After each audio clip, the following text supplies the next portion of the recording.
Hi കൂട്ടുകാരെ, എല്ലാവർക്കും നമസ്കാരം. ഇന്ന് നമുക്ക് വളരെ ടേസ്റ്റി ആയിട്ടുള്ള കാറ്ററിംഗ് സ്പെഷ്യൽ നല്ലൊരു മോദ മീൻകറിയാണ് നമ്മുടെ ഇന്നത്തെ വീഡിയോ. ഈ ഒരു മീൻകറി കല്യാണ പാർട്ടികളിലും അതുപോലെ ഒരുപാട് ഓർഡർ അനുസരിച്ച് തയ്യാറാക്കി കൊടുക്കുന്ന ഒന്നാണ്. അതീവ രുചിയിലുള്ള ഈ ഒരു മീൻകറിയെ എളുപ്പത്തിൽ തന്നെ നമുക്ക് എല്ലാവർക്കും തയ്യാറാക്കിയെടുക്കാം. ഈ ഒരു മീൻകറി തയ്യാറാക്കിയെടുക്കാനും വേണ്ടിയിട്ട് നമുക്ക് ദശക്കട്ടിയുള്ള മീനുകളാണ് നമുക്ക് ആവശ്യം. നമ്മുടെ നാട്ടില് സുലഭമായി കിട്ടുന്ന കരിമീൻ വെച്ചിട്ട് ഈ ഒരു കറിയെ തയ്യാറാക്കുവാണെങ്കിൽ അപാര ടേസ്റ്റ് തന്നെയാണ്. അധികം പാചക രീതികൾ ഒട്ടും തന്നെ ഇല്ലാത്ത ഈ ഒരു മീൻകറിയെ നമുക്കിപ്പോൾ ഏതൊരു വിഭവത്തിന്റെ ഒപ്പം വിളമ്പാനും സൂപ്പറാണ്. നല്ലൊരു മീൻകറി തയ്യാറാക്കി എടുക്കാൻ വേണ്ടിയിട്ട് നമുക്ക് ചെറിയ തീയിൽ വെച്ചാണ് പാചകം ചെയ്തെടുക്കേണ്ടത്. ചെറിയ തീയിൽ വെച്ച് പാചകം ചെയ്യുമ്പോഴാണ് നമ്മുടെ കറികൾക്ക് നല്ല ടേസ്റ്റ് കൂടെ ഉണ്ടാവുന്നതും. മീൻകറികൾ തയ്യാറാക്കുമ്പോൾ പ്രത്യേകം ശ്രദ്ധിക്കേണ്ട ഒരു കാര്യമാണ് നമ്മൾ ഇതിലേക്ക് ചേർക്കുന്ന വെള്ളത്തിന്റെ അളവ്. നമ്മൾ ചേർത്തിട്ടുള്ള അരപ്പുകളെല്ലാം നല്ലതുപോലെ വറ്റി കുറുകി പാകായി വരുമ്പോഴാണ് മീൻ കഷ്ണങ്ങളെ ചേർക്കേണ്ടത്. അല്ലെങ്കിൽ വെള്ളം വറ്റിച്ചെടുക്കുമ്പോൾ മീൻ കഷ്ണങ്ങളൊക്കെ പൊടിഞ്ഞു പോവാനൊക്കെ സാധ്യതയുണ്ട്. അതുപോലെ നമ്മൾ ഇതിലേക്ക് ചേർക്കുന്ന തേങ്ങാപ്പാൽ ഒരു തരി പോലും പിരിയാതെയാണ് കേട്ടോ തയ്യാറാക്കുന്നത്. നല്ല ടേസ്റ്റുള്ള കറിയാണ്. തീർച്ചയായിട്ടും നിങ്ങൾ എല്ലാവരും ട്രൈ ചെയ്ത് നോക്കണം. അപ്പോൾ എങ്ങനെയാണ് കാറ്ററിംഗ് സ്പെഷ്യൽ നല്ല അടിപൊളി മീൻകറി തയ്യാറാക്കി എടുക്കുന്നതെന്ന് നമുക്ക് വീഡിയോയിൽ കാണാം. കാറ്ററിംഗ് സ്പെഷ്യൽ മീൻകറി തയ്യാറാക്കി എടുക്കാനും വേണ്ടിയിട്ട് ഞാനിവിടെ 3/4 കിലോ അളവിൽ മീൻ കഷ്ണങ്ങൾ എടുത്ത് വെച്ചിട്ടുണ്ട്. ഇത് മോദ മീനാണ്. കഴുകി നല്ല പോലെ വൃത്തിയാക്കിയതിന് ശേഷം കറിയെ തയ്യാറാക്കി എടുക്കാം. ഇതിനായിട്ടൊരു മൺചട്ടി അടുപ്പിലേക്ക് വെച്ചിട്ടുണ്ട്. ചട്ടി നല്ലതുപോലെ ചൂടായി വരുന്ന സമയം കൊണ്ട് നമുക്കിതിലേക്ക് ആവശ്യമായ മസാലകൾ എടുത്ത് വെക്കണം. ഇതിനായിട്ട് ഞാനിവിടെ എടുത്തിട്ടുള്ളത് 2.5 ടേബിൾ സ്പൂൺ അളവിൽ എരിവുള്ള മുളക് പൊടിയും 1/4 ടീസ്പൂൺ അളവിൽ മഞ്ഞൾപ്പൊടിയുമാണ്. ഇനി നമുക്കിതിലേക്ക് കുറച്ചധികം തന്നെ വെള്ളം ഒഴിച്ചു കൊടുത്ത് നല്ലതുപോലെ ഒന്ന് മിക്സ് ചെയ്തുകൂടെ വെക്കണം. മുളക് പൊടിയും മഞ്ഞൾപ്പൊടിയും ഒക്കെ ഒന്ന് നനച്ച് മാറ്റി വെച്ച് കഴിഞ്ഞാൽ നമ്മുടെ ചട്ടി ഇവിടെ നല്ല പോലെ ചൂടായി വന്നിട്ടുണ്ട്. ഇനി നമുക്കിതിലേക്ക് കുറച്ച് വെളിച്ചെണ്ണ ഒഴിച്ചു കൊടുക്കാം. ഞാനിവിടെ 1.5 സ്പൂൺ അളവിലാണ് വെളിച്ചെണ്ണ ഒഴിച്ചിട്ടുള്ളത്. ഇനി ഇതിലേക്ക് ഒരു 1/4 ടീസ്പൂൺ അളവിലും താഴെയായിട്ട് ഉലുവ ചേർത്തിട്ടുണ്ട്. ഉലുവയും ചേർത്തൊന്ന് മൂത്ത് കഴിഞ്ഞാൽ ഒരു ചെറിയ കഷ്ണം ഇഞ്ചി നീളത്തിൽ കട്ട് ചെയ്തതാണ് ചേർക്കുന്നത്. കൂടെ തന്നെ ഒരു 20 കൊച്ചുള്ളിയെ കട്ട് ചെയ്തത് കൂടി ചേർത്തിട്ട് ഇതിനെ നല്ലതുപോലെ ഒന്ന് വഴറ്റിയെടുക്കണം. മീൻകറികളൊക്കെ വെക്കുമ്പോൾ കൊച്ചുള്ളി ചേർക്കുന്നതാണ് കറികൾക്ക് ടേസ്റ്റ് തരുന്നത്. ഇനിയിപ്പോൾ കറിയിലേക്ക് ആവശ്യമായ കുടംപുളിയെ നേരത്തെ തന്നെ ഞാനിവിടെ വെള്ളത്തിൽ കുതിർത്തി വെച്ചിട്ടുണ്ട്. ഇനി വഴറ്റുന്ന ഉള്ളിയിലേക്ക് 3 പച്ചമുളക് ചേർക്കാം. കൂടെ തന്നെ ഒരു പിടിയോളം കറിവേപ്പിലയും കൂടെ ചേർക്കുന്നുണ്ട്. ഇതെല്ലാം കൂട്ടി ചേർത്ത് നല്ലതുപോലെ ഒന്ന് മെറൂൺ കളറായി വരുന്നത് വരെയാണ് വഴറ്റിയെടുക്കേണ്ടത്. ഒരു 3 മിനിറ്റ് കൊണ്ട് തന്നെ നമ്മുടെ ഉള്ളി ഇതേ ഒരു രീതിയിലേക്ക് ആയി കിട്ടിയിട്ടുണ്ട്. ഇതേ പാകമായി കഴിഞ്ഞാൽ പിന്നെ നമ്മൾ നേരത്തെ നനച്ചു വെച്ചിട്ടുള്ള മുളക് പൊടിയും മഞ്ഞൾപ്പൊടിയുമാണ് ചേർത്ത് കൊടുക്കേണ്ടത്. മുളക് പൊടിയെ കറിയിലേക്ക് നനച്ച് ചേർക്കുന്നത് നമ്മുടെ മസാലകൾ ഒരു തരി പോലും കറിയാതെ ഇരിക്കുന്നതിന് വേണ്ടിയിട്ടാണ്. ഇനിയിപ്പോൾ പാത്രത്തിൽ കുറച്ച് വെള്ളം കൂടി ചേർത്തിട്ട് അതുകൂടി ഒഴിച്ചു കൊടുത്തിട്ടുണ്ട് നമ്മുടെ ഗ്രേവിയിലേക്ക്. ഇനി ഇതെല്ലാം കൂട്ടിച്ചേർത്ത് നല്ലതുപോലെ ഇളക്കി ഒന്ന് വറ്റിച്ച് മൊരിയിച്ചെടുക്കണം. മുളക് പൊടിയിലെ വെള്ളമെല്ലാം ഒന്ന് വറ്റിക്കഴിഞ്ഞാൽ നമുക്ക് കറിയിലേക്ക് ആവശ്യത്തിനുള്ള ഉപ്പ് കൂടി ചേർക്കാം. നമ്മുടെ മസാലകളൊക്കെ നല്ലതുപോലെ മുരിഞ്ഞ് ഉരുണ്ട് വരുന്ന ഭാഗമാണ് നമുക്ക് വേണ്ടത്. അതേ ഒരു രീതിയിലായി വരുന്നത് വരെ നമുക്കിതുപോലെ ഒന്ന് ഇളക്കി കൊടുക്കണം.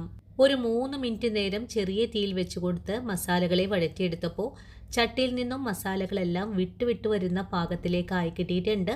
ഇനി ഇതിലേക്ക് നമുക്ക് ഉടൻ തന്നെ പുളിവെള്ളം കൂടിയാണ് ചേർത്ത് കൊടുക്കേണ്ടത്. മീൻ കറികളൊക്കെ വെക്കുമ്പോൾ കുടംപുളിയെ നേരത്തെ തന്നെ കഴുകി വെള്ളത്തിലിട്ട് വെക്കുവാണെങ്കിൽ കറിയിലേക്ക് പെട്ടെന്ന് തന്നെ പുളിയെല്ലാം പിടിച്ച് കിട്ടുന്നതുമാണ്. പുളിവെള്ളം കൂടി ചേർത്തിട്ട് വീണ്ടും കറി നല്ലതുപോലെ ഒന്ന് തിളച്ചു തുടങ്ങിയിട്ടുണ്ട്.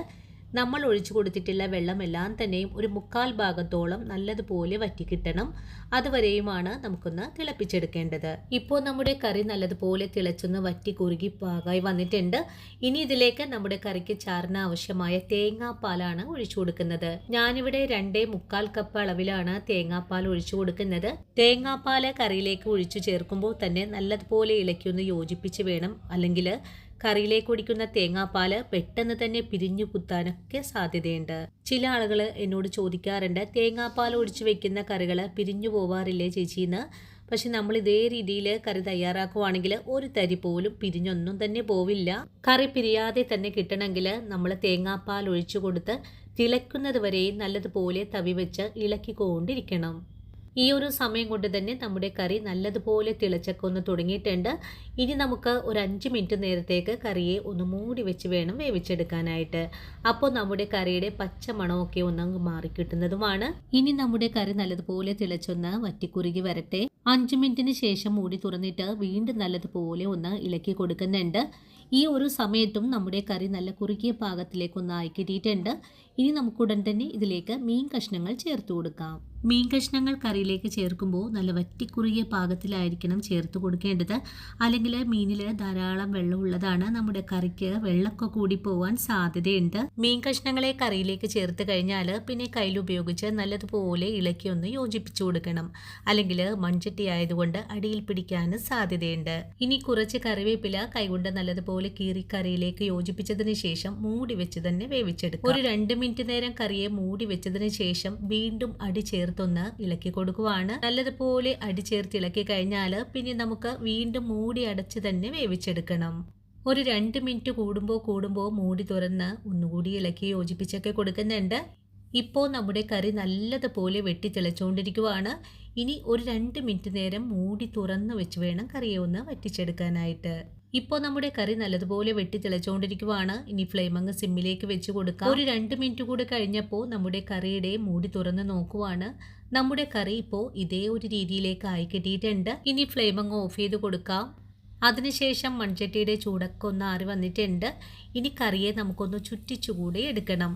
നമ്മുടെ കറി നല്ല പെർഫെക്റ്റ് ആയിട്ട് തന്നെ നമുക്കിവിടെ വെന്ത് കിട്ടിയിട്ടുണ്ട്. കഷ്ണങ്ങളൊന്നും വെന്തുടഞ്ഞിട്ടൊന്നുമില്ല. അതുപോലെ ചാറൊക്കെ ആവശ്യത്തിനുള്ള രീതിയിലാണ് കുറുക്കി കിട്ടിയിട്ടുള്ളതും. അപ്പോൾ ഇത്രയുള്ള കൂട്ടുകാരെ, വളരെ ടേസ്റ്റി ആയിട്ടുള്ള കാറ്ററിംഗ് സ്പെഷ്യൽ നല്ലൊരു മീൻകറിയെ തയ്യാറാക്കി എടുക്കാനും വേണ്ടിയിട്ട് നല്ല ടേസ്റ്റാണ്. ഇതുപോലൊരു കറിയെ നിങ്ങൾ ഇതുവരെയും ട്രൈ ചെയ്ത് നോക്കിയിട്ടില്ലെങ്കിൽ തീർച്ചയായിട്ടും നമ്മുടെ ഈ ഒരു വീഡിയോ കണ്ടതിന് ശേഷം ഒന്ന് തയ്യാറാക്കി നോക്കണേ. ഒരിക്കൽ ഉണ്ടാക്കി നോക്കിയാൽ വീണ്ടും വീണ്ടും ഇതേ ഒരു രീതിയിൽ നിങ്ങൾ ഇനി കറി തയ്യാറാക്കി എടുക്കൂ.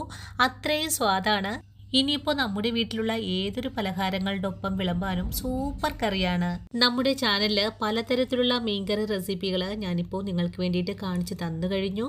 ഒരുപാട് പേര് ട്രൈ ചെയ്ത് നോക്കിയിട്ട് അതിൻ്റെ ഫോട്ടോസും അഭിപ്രായങ്ങളും എന്നോട് പറയാറുമുണ്ട്. അപ്പോൾ ഇത്രയുള്ളൂ കൂട്ടുകാരെ നമ്മുടെ ഇന്നത്തെ വീഡിയോ. ഈ ഒരു വീഡിയോയും കണ്ടിട്ട് എൻ്റെ കൂട്ടുകാരൊന്ന് ട്രൈ ചെയ്ത് നോക്കണം. എല്ലാവർക്കും ഇഷ്ടപ്പെട്ട നല്ലൊരു മീൻകറിയാണ്. ഇനിയും ഇതുപോലുള്ള നല്ല നല്ല റെസിപ്പികൾക്കായിട്ട് നമ്മുടെ ചാനൽ ഇതുവരെയും കാണാതെ പോയ കൂട്ടുകാരുണ്ടെങ്കിൽ തീർച്ചയായിട്ടും വീഡിയോ കണ്ടൊന്ന് സപ്പോർട്ട് ചെയ്യണേ. അതുപോലെ വീഡിയോ കണ്ടിട്ട് അതിൻ്റെ അഭിപ്രായങ്ങൾ കൂടെ കമൻസ് ആയിട്ട് അറിയിക്കാനും മറക്കരുത്. ഇനിയും നിങ്ങൾക്ക് വേണ്ടിയിട്ട് നല്ല നല്ല വീഡിയോസൊക്കെ ആയിട്ട് ഞാൻ നാളെ ഓടിയെത്തുന്നതാണ്. അതുവരെയും ഒത്തിരി സ്നേഹത്തോടെ വീണ്ടും കാണാം.